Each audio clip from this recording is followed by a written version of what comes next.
श्री कृष्ण परमात्मने नमः। ओम नमो भगवते वासुदेवाय। श्री गणेशाय नमः। श्री सरस्वत्ये नमः। सच्चिदानन्दरूपाय विश्वोत्पत्त्यादिहेतवे तापत्रय विनाशाय श्रीकृष्णाय वयं नुमः।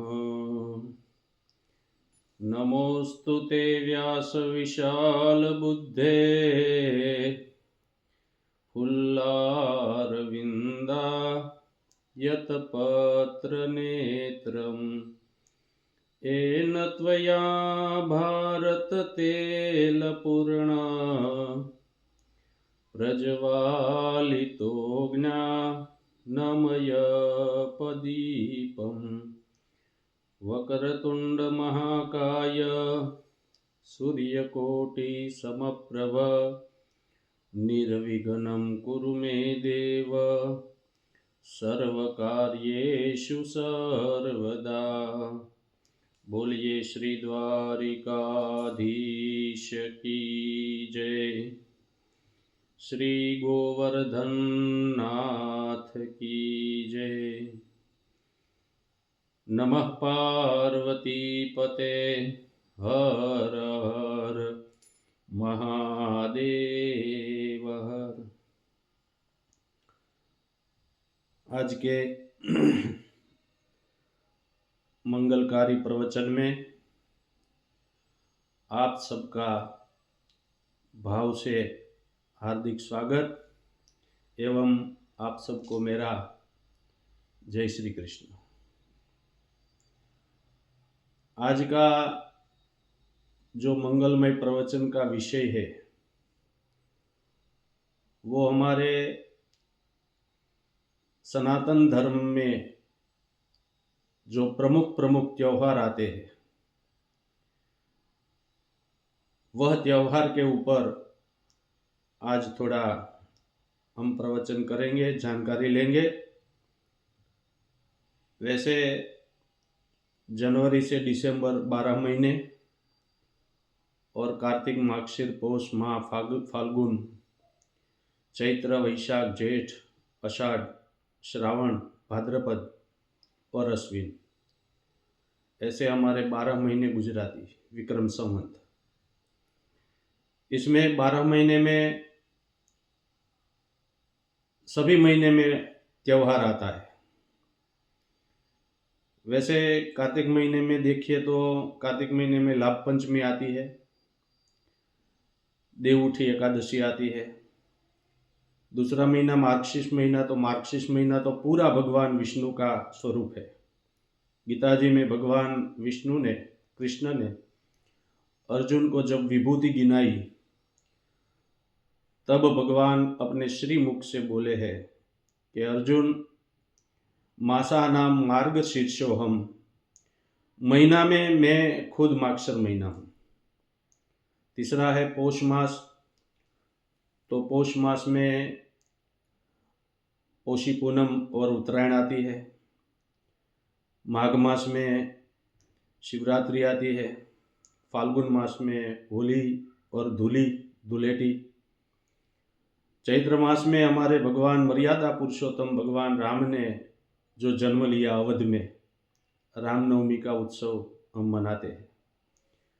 वैशाख मास में भी अक्षय तृतीया को हम भाव से मनाते हैं। ज्येष्ठ मास में एकादशी आती है, भीम एकादशी। वट पूनम आती है, वट सावित्री का जो व्रत बहनें करती है। अखाढ़ मास में गुरु पूर्णिमा। श्रावण मास तो पूरा हमारे त्योहारों का भरा रहता है। रक्षाबंधन, शीतला सातम, जन्माष्टमी, भगवान कृष्ण ने जो अवतार लिया मथुरा में वसुदेव और देवकी के वहाँ।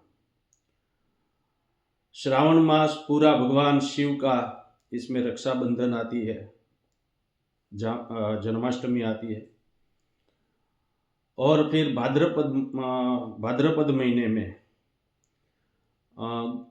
गणेश चतुर्थी, 10 दिन के लिए हम गणपति जी का भाव से पूजन करते हैं, और फिर बाद में माँ नवदुर्गा का उत्सव नवरात्रि। ये हमारे प्रमुख त्यौहार है। इसमें आज हम जो चर्चा करने वाले हैं वो उत्तरायण के ऊपर, उसको मकर संक्रांति बोलते हैं। मकर संक्रांति का त्यौहार ये सभी त्योहारों में प्रमुख त्यौहार है। मकर संक्रांति का बहुत बताया है कि मकर संक्रांति कैसे मनाई जाती है, मकर संक्रांति में व्यक्ति क्या करने से कौन सा फल मिलता है। मकर संक्रांति जब लगती है तो कैसे होती है, मकर संक्रांति का पुण्य क्या है, मकर संक्रांति का फल क्या है। तो उसमें हम जानते हैं कि मकर संक्रांति के दिन पवित्र नदी में व्यक्ति मानव स्नान करके अपने जीवन को धन्य बनाते हैं। और मकर संक्रांति का महत्व हमारे जीवन में बहुत ज़्यादा है। बाकी सभी त्यौहार हमको कुछ ना कुछ फल देता है, लेकिन मकर संक्रांति विशेष फलदायक है। उसका फल जानना चाहिए, मकर संक्रांति का त्यौहार क्या है वो जानना चाहिए। जब मकर संक्रांति लगती है तो संक्रांति कहाँ से आती है, कहाँ जाती है, इसका मुख कहाँ पे है, इसकी दृष्टि कहाँ है। जैसे आद्रा नक्षत्र को देख के किसान लोग जान जाते हैं कि इस साल कैसा साल जाएगा, बारिश कैसी होगी, फसल कैसी होगी। इसी प्रकार मकर संक्रांति का फल जानने से ये साल, आने वाला जो साल है 2025, वो हमारे जीवन में कैसा कैसा फल लाता है, कैसा कैसा फल देगा। मकर संक्रांति को सभी जगह पे अलग अलग नाम से जाना जाता है। कश्मीर में इसे शिशुर संक्रांत बोलते हैं, हिमाचल प्रदेश में माघ साझी बोलते हैं, पंजाब, चंडीगढ़, हरियाणा में उसको लोहड़ी के नाम से जाना जाता है, उत्तराखंड में उसको उत्तरायणी और धुंधुतिया त्यार इस प्रकार से जानते हैं, गुजरात में उसको उत्तरायण, गुजरात में तो एक नाम खीसर है, खीहर। फिर कर्नाटक में इसको मकर संक्रांत बोलते हैं, केरल में इसको मकर विलक्कू बोलते हैं, झारखंड में इसे टूसू पर्व बोलते हैं, तमिलनाडु में उसे पोंगल नाम से जाना जाता है, पश्चिम बंगाल और त्रिपुरा में इसको पौष संक्रांति कहा जाता है, असम, मेघालय, मिजोरम इसमें माघी बीडू के नाम से जाना जाता है, आंध्र प्रदेश और तेलंगाना में भोगी पंडुगाई वो नाम से जाना जाता है। लेकिन सभी जगह पे मकर संक्रांति का महत्व है, नाम अलग अलग है, लेकिन हमारी मान्यता, हमारे रीति रिवाज, हमारे धर्म के हिसाब से सनातनी धर्म में मकर संक्रांति का बहुत अच्छा फल है, मकर संक्रांति का महत्व बहुत अच्छा है। इस साल मकर संक्रांति संवत 2081 के साल शालिवाहन शाके 1946 शिशिर ऋतु पौष मास की कृष्ण पक्ष की प्रतिपदा एकम तिथि को लगने वाली है। मंगलवार है, 14/1/2025 सुबह में 8:56 पे भगवान सूर्य मकर राशि में प्रवेश करेंगे, तब मकर संक्रांति लगेगी। मकर संक्रांति का अर्थ क्या है, मकर संक्रांति कैसे होती है, तो हमारी 12 राशि है, 12 राशि मेष से लेकर मीन तक, इसमें सभी राशि के अंदर सूर्य भगवान भ्रमण करते हैं। वैसे सब ग्रह जो है वो उसकी अवधि होती है, एक राशि में कौन सा ग्रह कितने महीने रहता है। तो ज्योतिष की दृष्टि से जब व्यक्ति का बच्चे का जन्म होता है तो तारीख और समय के ऊपर से जो कुंडली बनती है उसमें जो ग्रहमान बैठे रहते हैं, तो एक राशि में कौन सा ग्रह कितने समय रहता है, तो सूर्य एक राशि में 1 महीना रहता है, मंगल राशि एक राशि में 1 साल रहता है, बुध एक राशि में 1 महीना रहता है, गुरु एक राशि में 1 साल रहता है, शुक्र एक राशि में 1 महीने के आजू बाजू रहता है, शनि एक राशि में 23 महीना रहता है, 2 साल, राहु 18 महीना, केतु 18 महीना। इस प्रकार सभी ग्रहों की गति होती है। जैसे शनि की 7.5 लगती है, किसी को चौथा, छठा, 8वां और 12वां शनि लगता है तब 7.5। कभी 7.5 का 2 प्रकार है, एक 2.5 साल की होती है, एक 7.5 साल की होती है।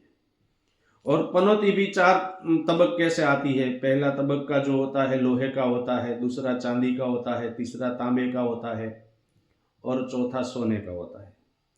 पनौती वैसे हम शास्त्र की दृष्टि से, ज्योतिष की दृष्टि से व्यक्ति ऐसा मानते हैं कि हमको तो पनौती है तो ये काम सब रुक रहा है, नहीं हो रहा, ऐसा नहीं है।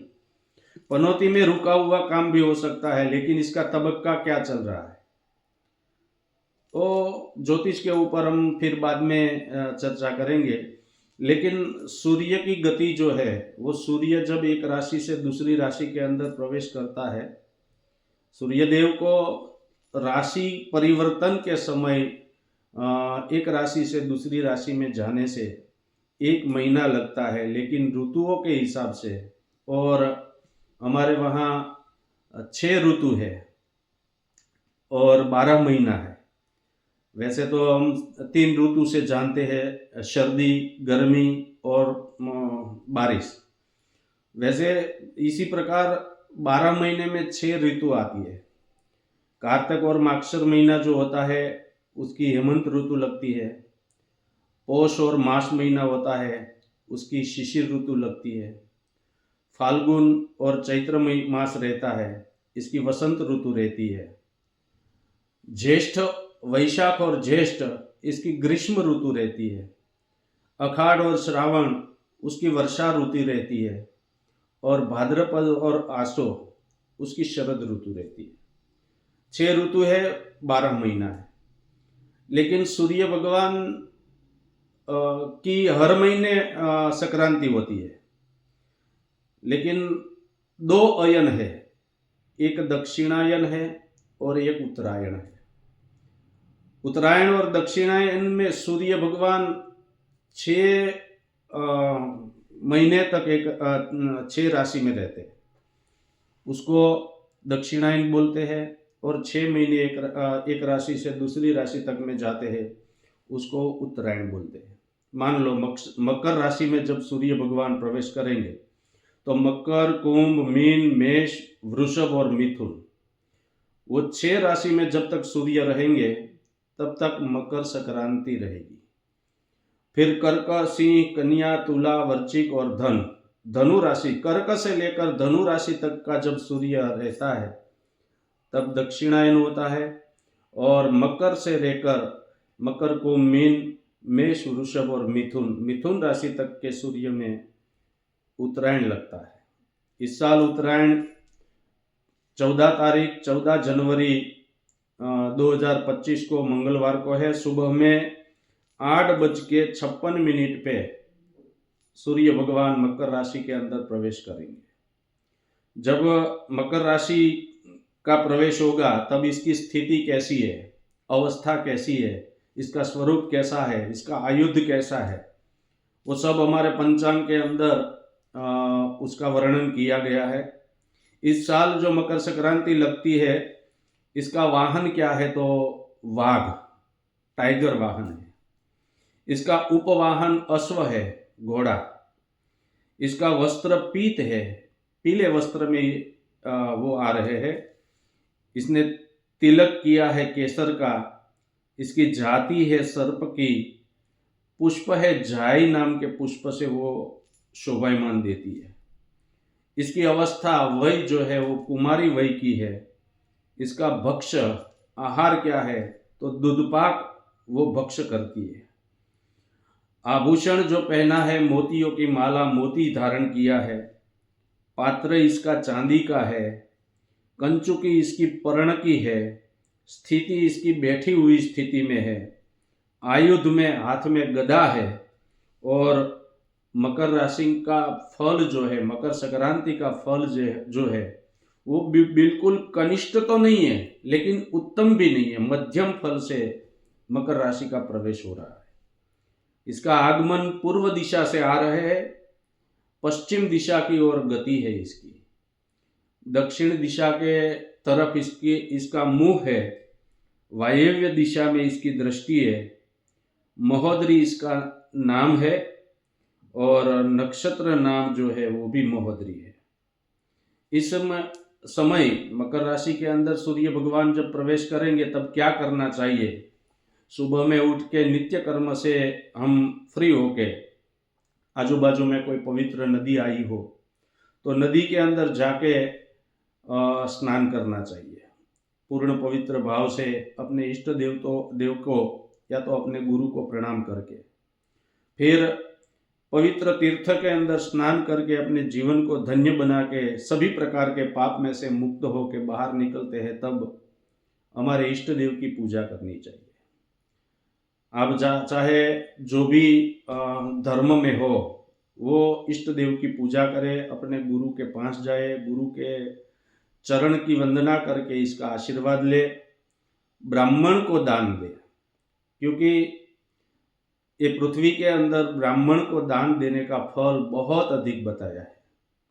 अपने कुल गोर हो या तो गांव में कोई ब्राह्मण रहते हो तो उसको बुला के धान्य का दान, वस्त्र का दान, वैसे कंबल का दान भी देते हैं। वैसे अपने जो परिस्थिति के अनुसार आप दान दीजिए। काले तिल का दान देना चाहिए, तिल के लड्डू बना के दान देना चाहिए। फिर कोई गौशाला में जाके, अपने आंगन में गाय बांधी हो तो गाय को चारा दीजिए। गांव में कोई गौपादर हो जहां गायें बैठती है वहां जाके गाय की सेवा कीजिए। इसके शिंगड़े को घी लगाइए, इसके पूंछ को लेके 10 बार 11 बार अपनी आंखों में मस्तक पे लगा के ओम विष्णवे नमः, ओम विष्णवे नमः बोलते हुए गाय माता के चरणों की धूली जो है वो अपने सर पे लगाइए और अपने माता पिता के चरणों में नमस्कार करिए। खास करके घर के उम्र में सुबह में बहनों को उठ के नहा धो के पूर्ण पवित्र शुद्ध वस्त्र परिधान करके घर के उम्रे को भाव से पंचामृत और पानी से स्नान करा के स्वस्तिक वगैरह करके उम्रे की पूजा करनी चाहिए। तुलसी क्यारे को बराबर भाव से स्वच्छ करके तुलसी माता की पूजा करके उसको चुंदरी ओढ़ा के और आरती करनी चाहिए। तुलसी की 11 परिक्रमा करनी चाहिए। ओम लक्ष्मी नारायणाय नमः वो मंत्र का जाप करते करते तुलसी माता की पूजा कीजिए। अपने सास ससुर को वंदन कीजिए, गुरु देवता को वंदन कीजिए, ब्राह्मण देवता को वंदन कीजिए। फिर विष्णु सहस्त्र नाम स्तोत्र का पाठ कीजिए। ये साल जो भी व्यक्ति छोटे बड़े कष्ट में हो, छोटे बड़े तकलीफ में हो या तो कोई भी प्रकार की मुसीबतें हो, तो उसको मुक्ति पाने के लिए कौन सी राशि को कौन सा दान करना चाहिए, तो इसमें लिखा है कि मेष राशि, सिंह राशि और धनु राशि, इसको लोहे के तबक्के से मकर राशि का प्रवेश हो रहा है तो काली वस्तु का दान दे। काला वस्त्र दो, काला तिल दो, काला उड़द दो। फिर स्टील के पात्र का, बर्तन का दान दो। वृषभ, तुला और मकर, वो 3 राशि के व्यक्ति को तांबे के तबक्के से ये मकर राशि का प्रवेश हो रहा है तो लाल वस्त्र का दान देना चाहिए। लाल वस्त्र का दान दो, कुमकुम का दान दो। फिर मूंगफली के दाने का दान दे सकते हो, बादाम का दान दे सकते हो, लाल कपड़े का दान दे सकते हो और तांबे की वस्तु, तांबे का बर्तन लेके ब्राह्मण को, कोई साधु संत को, कोई मंदिर में दान दो। फिर मिथुन, वृषभ और मीन, वो 3 राशि को चांदी के तबके से मकर राशि का प्रवेश हो रहा है, तो उसको सफ़ेद वस्तु का दान देना जरूरी है। सफ़ेद वस्तु में सफ़ेद तिल का दान दे सकते हो, चावल का दान दे सकते हो, सफ़ेद धान्य जो भी हो वो अपने हिसाब से आप दान दे सकते हो। चांदी के कोई भी चांदी का दान दे सकते हो। फिर चांदी की गाय बना के, चांदी का तुलसी क्यारा बना के मंदिर में या तो साधु संतों को या तो ब्राह्मणों को दान दे सकते हो। और कर्क राशि, कन्या राशि और कुंभ राशि, इसका सोने के तबके से सूर्य भगवान मकर राशि के अंदर प्रवेश कर रहे हैं, तो उसको पीली वस्तु का दान देना चाहिए। पीले वस्त्र का दान दो, गुड़ का दान दो, चने का दान दो, चने की दाल जो है उसका दान दे सकते हो। फिर सोने का दान भी दे सकते हो। पवित्र नदी के अंदर स्नान करने के लिए जाइए। घर में स्नान करते हो तो एक बात अवश्य ध्यान रखिए कि जो पानी आपने जो जल लिया है इसके अंदर थोड़ा तिल डाल दो, तुलसी पत्र डाल दो, दर्भ डाल दो, और फिर गंगा सिंधु सरस्वती च यमुना गोदावरी नर्मदा कावेरी सरजू महेंद्र तनिया, पवित्र नदियों का स्मरण करते करते पूर्ण पवित्र स्नान कीजिए। स्नान करके अपने कर्म के हिसाब से अपने इष्ट देव की माला का मंत्र जाप करिए। राधा राधा राधा राधा, कृष्ण कृष्ण कृष्ण, या तो आप जो भी मंत्र का आश्रय करते हो, जो मंत्र आपको प्रिय है, जिस मंत्र को आप बोलते हो, वो मंत्र का एक माला, कम से कम एक माला का जप अनुष्ठान कीजिए। फिर कोई गरीब हो जिसके पास अन्न नहीं हो उसको अन्न दे दो। जिसके पास ओढ़ने को नहीं है, अभी ठंड बहुत है, तो कंबल का दान दे दो। जिसके पैर में जूता नहीं है, जूते का दान दे दो। जिसको दवाई की ज़रूरत है, दवाई का दान दे दो। जिसको छोटे बच्चे को अगर पढ़ाई के अंदर जो स्थिति है इसकी सामान्य है, तो आप विद्या का दान भी आप दे सकते हो। और खास करके अन्न का दान, कंबल का दान, जूते का दान, पात्र का दान, वो दान महान माना गया है। शास्त्रों में तो लिखा है कि मकर राशि के अंदर जब पवित्र होकर व्यक्ति दान देता है ना, उसका दान अक्षय हो जाता है, इसका कभी क्षय नहीं होता है। जितना दान देते हो ना, उससे 10 गुना भगवान ज़्यादा खुश होके आपकी झोली भर देंगे। और अलग अलग मंत्र का जाप करना जरूरी है। जिसको थोड़ी बहुत सामान्य परिस्थिति हो, घर के अंदर पैसा अगर टिकता नहीं हो, कोई पैसे का प्रॉब्लम चल रहा हो, तो लक्ष्मी मंत्र का अनुष्ठान करना चाहिए। कौन सा मंत्र? महालक्ष्मी च विद्महे विष्णु पत्नी च धीमहि तन्नो लक्ष्मी प्रचोदयात, वो मंत्र का जाप करना चाहिए। अगर बच्चा पढ़ाई में कमज़ोर हो, याद शक्ति कमज़ोर हो, इसका चित्त नहीं लगता हो, वो बारी बारी भूल जाता हो, या तो खास करके अपने माता पिता को बहुत मेहनत करनी पड़ती हो, या फिर भी बच्चा ध्यान नहीं देता हो, तो वो बच्चे के लिए अपने माँ बाप भी मंत्र जाप कर सकते हैं। वो बच्चा भी, बालक भी खुद मंत्र जाप कर सकता है। वो मंत्र क्या है? या देवी सर्वभूतेषु विद्यारूपेण संस्थिता नमस्तस्यै नमस्तस्यै नमस्तस्यै नमो नमः। उत्तरायण के दिन ये मंत्र का जाप करना अवश्य, जिससे बच्चा पढ़ाई में बहुत अच्छा हो जाता है। फिर जो बहन को संतान की प्राप्ति में एक प्रॉब्लम है, या तो जो बहन गर्भावस्था में है, जिसके गर्भ में शिशु है, वो खास करके ये मकर राशि के मकर संक्रांति के दिन संतान गोपाल का पाठ करें, या तो विष्णु सहस्त्र नाम स्तोत्र का पाठ करें, या तो गोपाल सहस्त्र नाम आता है, आप YouTube के ऊपर सर्च करोगे तो सब मिल जाएगा। तो